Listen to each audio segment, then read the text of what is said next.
Hello friends, नमस्कार दोस्तों। स्वागत है आपका डॉक्टर मेडिक्स फिजियोलॉजिस्ट चैनल पर। So please subscribe and like the channel for the small physiology topics. हम यहाँ पर हिंदी और इंग्लिश दोनों में फिजियोलॉजी के कुछ टॉपिक्स को अंडरस्टैंड करते हैं, समझते हैं। सो हमारा आज का टॉपिक है एमएमसी, माइग्रेटिंग मोटिलिटी कॉम्प्लेक्सेस और माइग्रेटरी मोटर कॉम्प्लेक्सेस। तो चलिए दोस्तों शुरू करते हैं। जैसा कि हम जानते हैं कि स्मॉल इंटेस्टाइन के अंदर प्रोपेलिंग मूवमेंट्स और मिक्सिंग मूवमेंट, टू टाइप्स के मूवमेंट होते हैं। मिक्सिंग दैट मीन्स जो फूड को मिक्स करे, and propelling movement that means जो फूड को आगे पुश करे, जो भी कायम है, जो भी डाइजेस्टेड अनडाइजेस्टेड फूड है उसको आगे पुश करे। But after digestion in between meals यहाँ पर एक डिफरेंट टाइप की पेरिस्टाल्सिस देखने को मिलती है, और ये पेरिस्टाल्सिस एक ग्रुप की फॉर्म में है, कॉम्प्लेक्स की फॉर्म में है, और it is migrating that means ये एक जगह से दूसरी जगह मूव करती है। तो सिंपल लैंग्वेज में इसको कहें हम माइग्रेटिंग मोटिलिटी कॉम्प्लेक्सेस।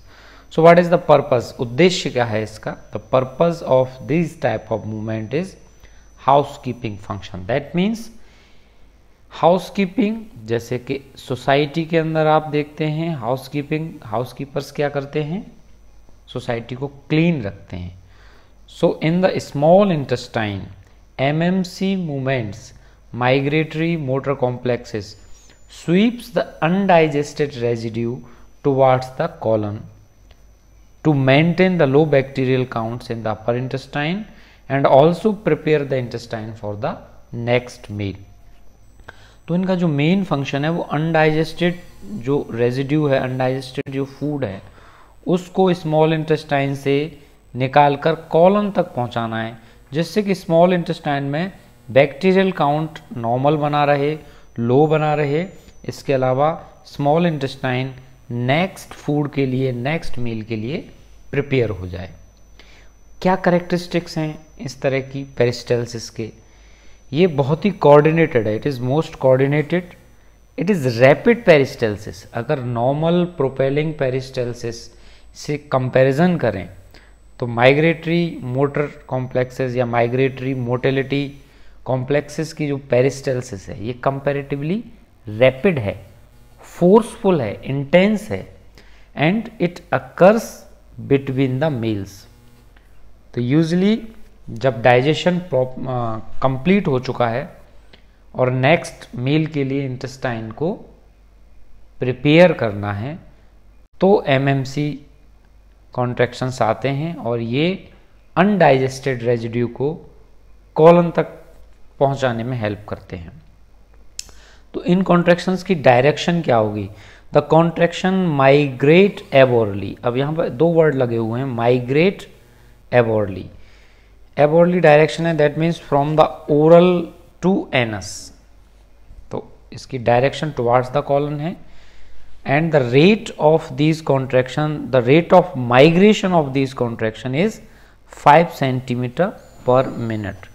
तो कंपैरेटिवली जो नॉर्मल पेरिस्टाल्सिस का रेट होता है, वेलोसिटी होता है, वो 0.5 से 2-3 सेंटीमीटर पर मिनट होता है, लेकिन यहाँ पर जो वेलोसिटी है वो 5 सेंटीमीटर पर मिनट है।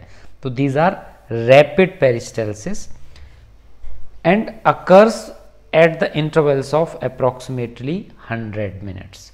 सपोज ड्यूडेनम के किसी पॉइंट पर एमएमसी स्टार्ट हुआ है, तो उसी पॉइंट पर नेक्स्ट जो एमएमसी होगा, अगर इन बिटवीन मील्स ही है, नया मील नहीं आया है, तो अबाउट 100 मिनट बाद होगा। और इस कॉन्ट्रैक्शन के माइग्रेशन में, दैट मीन्स जहाँ से स्टार्ट हुआ और फाइनली कॉलन तक जहाँ तक पहुँचना है, इसमें भी इसको लगभग 90 से लेकर 120 मिनट्स लगते हैं। तो आप ये कह सकते हो कि एक सीरीज ऑफ कॉन्ट्रैक्शन जा रही है, उसके बाद दूसरी सीरीज ऑफ कॉन्ट्रैक्शन उसके पीछे आएगी। ड्यूरिंग दिस कॉन्ट्रैक्शन क्या चेंजेस होंगे? Gastric secretions, bile secretions and pancreatic secretions, ये तीनों इंक्रीज कर जाते हैं, बढ़ जाते हैं। इससे क्या होगा?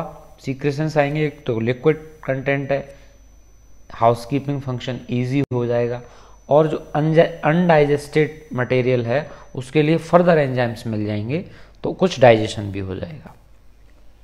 What are the characteristics of MMC? तो as we know it is the period of intense peristaltic contraction. तो पहली चीज़, पेरिस्टाल्सिस कैसी है कंपैरिजन में? इंटेंस है।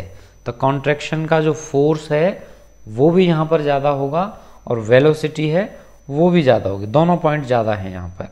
It takes 90 to 120 minutes to go from stomach to the colon. तो total एक migratory complex को पूरा स्मॉल इंटेस्टाइन क्रॉस करने में 90 से 120 मिनट, लगभग 1.5 से 2 घंटे लगते हैं। रेगुलेट कौन करेगा?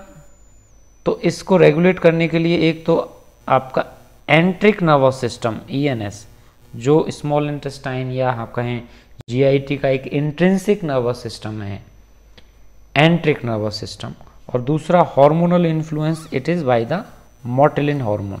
तो मोटिलिन हार्मोन इन कॉम्प्लेक्सेस को वेलोसिटी को और फोर्स ऑफ कॉन्ट्रैक्शन को इंक्रीज कर देगा। होता क्या है इस माइग्रेटरी मोटर कॉम्प्लेक्स में? इन ईच साइकिल और ईच माइग्रेटिंग मोटर कॉम्प्लेक्स, इसमें 3 फेज देखने को मिलेंगे। हम कह सकते हैं इनको फेज 1, फेज 2 एंड फेज 3। पहला फेज है लंबा फेज है और इसमें कोई विजुअल मोटर मूवमेंट्स हमको नहीं दिखाई देते हैं। ये क्विसेंट पीरियड है, एक रेस्टिंग टाइप का पीरियड है। उसके बाद फर्स्ट फेज के बाद एक शॉर्ट फेज आएगा जिसको फेज 2 कह रहे हैं। यहाँ पर हमको irregular electrical and mechanical activity देखने को मिलेगी। दैट मीन्स अगर बेसल इलेक्ट्रिकल एक्टिविटी जो देखें तो वहाँ पे उसमें चेंजेस होंगे। Electrical activity of smooth muscles में चेंज आएगा, कुछ स्पाइक पोटेंशियल्स प्रोड्यूस होंगे और जिसकी वजह से वहाँ पे कुछ इरेगुलर मैकेनिकल एक्टिविटी देखने को मिलेगी, कुछ कॉन्ट्रैक्शंस देखने को मिलेंगे। लेकिन उसके बाद थर्ड फेज आता है जिसमें हमको बर्स्ट ऑफ रेगुलर एक्टिविटी देखने को मिलता है। तो यहाँ पर ज़्यादा कॉन्ट्रैक्शन देखने को मिलते हैं। तो इस डायग्राम से आप समझ सकते हैं ये पूरा एक 90 मिनट का फेज है जिसमें फर्स्ट फेज 1 यहाँ पर आप देख रहे हो, यहाँ पर कोई भी मोटर कॉन्ट्रैक्शंस हमको दिखाई नहीं दे रहे हैं। फिर फेज 2 जिसमें इरेगुलर और स्मॉल कॉन्ट्रैक्शंस हैं। फिर 5 मिनट का फेज 3 जिसमें रैपिड बर्स्ट है। तो फेज 1 क्विसेंट फेज है, फेज 2 इरेगुलर कॉन्ट्रैक्शन हैं जो कि प्रोपोगेट नहीं करते हैं, आगे नहीं बढ़ते हैं, और फेज 3 रेगुलर एक्टिविटी का फेज है जिसमें 5 मिनट तक ये एक्टिविटी देखने को मिलती है। तो सपोज स्टमक से लेके और कॉलन तक जाना है, तो ये जो कॉम्प्लेक्सेस हैं ये माइग्रेट करते हैं। अभी इस पॉइंट पर है, थोड़े टाइम बाद थोड़ा आगे चला जाएगा, फिर और आगे चला जाएगा, फिर और आगे चला जाएगा। तो ये माइग्रेट कर रहे हैं। तो एक तरह से एक पेरिस्टाल्टिक वेव, एक कॉन्ट्रैक्शन वेव, एक intense peristaltic wave slowly migrate कर रही है 5 सेंटीमीटर पर मिनट के हिसाब से। और इसको टोटल टाइम जो लगता है वो ट्रेवल करने में 90 से 120 मिनट्स लगता है। तो सपोज कुछ माइग्रेटरी कॉम्प्लेक्स से जा रहे थे, तभी इनटेक कर लिया मील, तो क्या होगा? तो ये एमएमसी यहाँ पर डिसॉल्व हो जाएंगे। देन मील के आफ्टर 90 या 120 के मिनट के बाद ही एमएमसी स्टार्ट होगा। दैट मीन्स फेज 0 चलता रहेगा, उसके बाद फेज 2 आएगा और फिर फेज 3 आएगा। So this is about migratory motor complex. Main purpose, the sole purpose is housekeeping function in the small intestine to maintain the low bacterial count and it occurs in between the meals. Motor waves हैं जिनकी वजह से mechanical contraction भी देखने को मिलता है और माइग्रेटरी हैं। दैट मीन्स एक टाइम पर एक पॉइंट पर देखने को मिल रहा है, फिर थोड़ी देर बाद थोड़ा आगे देखने को मिलेगा, फिर थोड़ी देर बाद थोड़ा और आगे देखने को मिलेगा। तो दोस्तों ये आपने देखा माइग्रेटरी मोटर कॉम्प्लेक्स एमएमसी। अगर वीडियो पसंद आया है तो लाइक सब्सक्राइब जरूर करिए और कमेंट सेक्शन में ज़रूर बताइए आपको कैसा लगा। और अगर आपको कुछ टॉपिक्स फिजियोलॉजी के समझने हैं तो कमेंट सेक्शन में आप सजेस्ट कर सकते हैं। मेरी कोशिश रहेगी कि मैं उन वीडियोस उन पर वीडियोस बनाओ। सो थैंक यू दोस्तों।